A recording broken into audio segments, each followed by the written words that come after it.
Bernard Hopkins is the franchise in Philadelphia when it comes to sports because I've delivered more than I felt. And it's not knocking. I'm a Philly fan guy.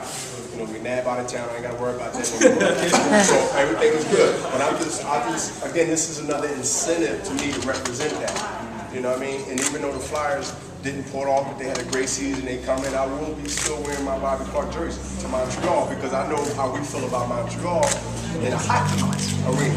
So we are rivals, like Boston and Chicago back in the day, like the Sixers and Boston and Celtics. So I want to instigate and agitate a little bit up there.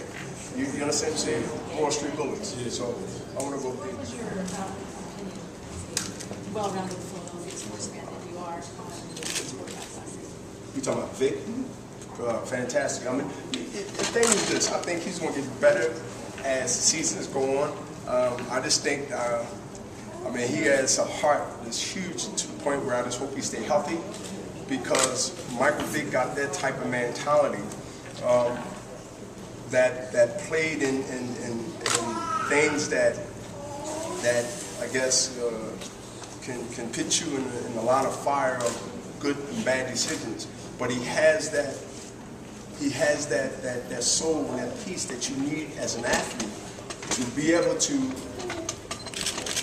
look down the barrel of a gun and be able to say that I'm not going to get shot, I'm going to avoid this, I'm going to make something happen, I'm going to take the necessary risk even if I got to run through these linebackers or run through these tight ends or whatever these guys is. So I think that if he learned how to a little bit to just like not to check that heart that he got, that I guess that braveness, but just to understand that we need him as a quarterback to get further, not only playoffs but to the Super Bowl.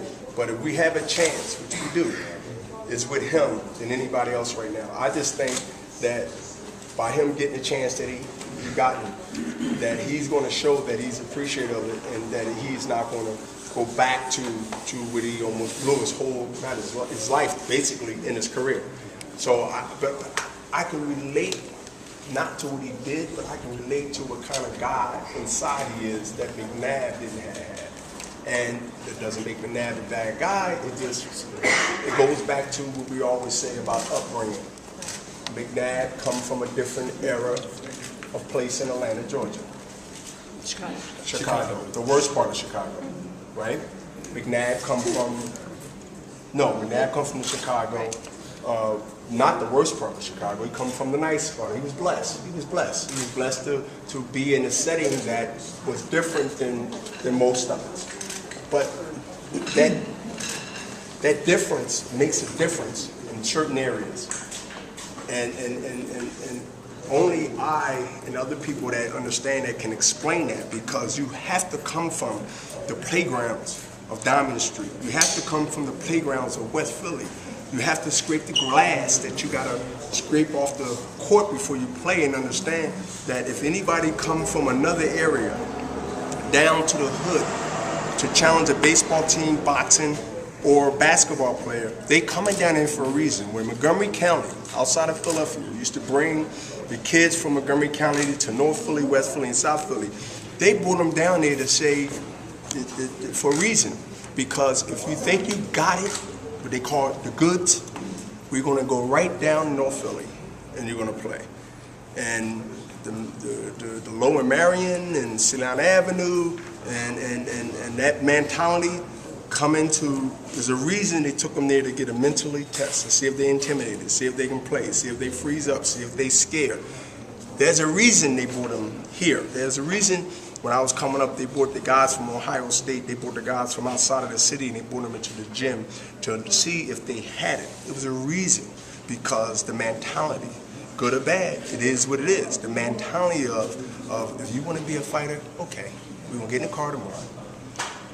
We're going to leave this area where we at, and we're going to go to Champ's Gym. We're going to go to Joe Frazier's gym. We're going to go to the gym in South Philly.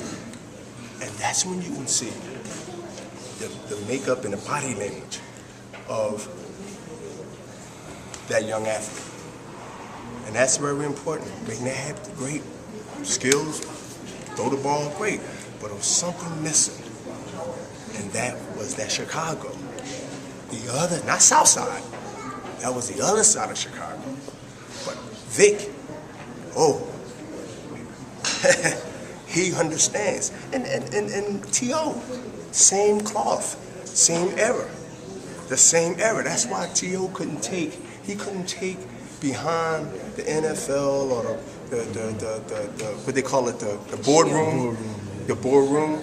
See, T.O., he got behind the boardroom, and he seen the way they talked to McNabb. And then coming from where he understands, speaking up and talking, that's strange to some white people when a black man speaks. So when T.O. speaks, when T.O. hear this, he's like, "What's going on?" Listen, you've been around longer. You know, am I telling the truth? So when T.O. walks in the boardroom amongst, you know, the Eagles team, you know, the guys with the suits, and he's saying like, "Wait a minute, what the heck? I ain't used to this language. I'm used to speaking up."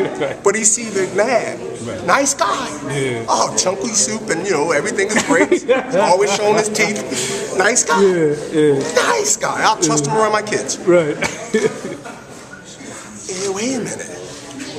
Why do you think McNabb felt he was betrayed? Because see, McNabb was the guy in the house while everybody else was on the field. He the one got the extra coat, the extra servants. You our boy. Then McNabb felt betrayed because he wanted to be, and he thought he was one of them. He goes on HBO in that segment. Remember that? The one on he Black goes on Boy. HBO and talk about black. Yeah. He was right, but it was the wrong messenger. He was right, but you don't represent that. You understand what I'm saying? Only reason he spoke is because he felt betrayed. I thought I was one of y'all guys. I thought I was the good one. Y'all told me this. And they did what they always do. Kicked his ass right there, and he figured he was telling on him. So he goes on HBO and said the black quarterbacks. He didn't see Doug Williams when he won the championship in D.C., how they blackballed Doug Williams. When Doug Williams won the Super Bowl, you hear nothing. He was coaching the high school. Yep.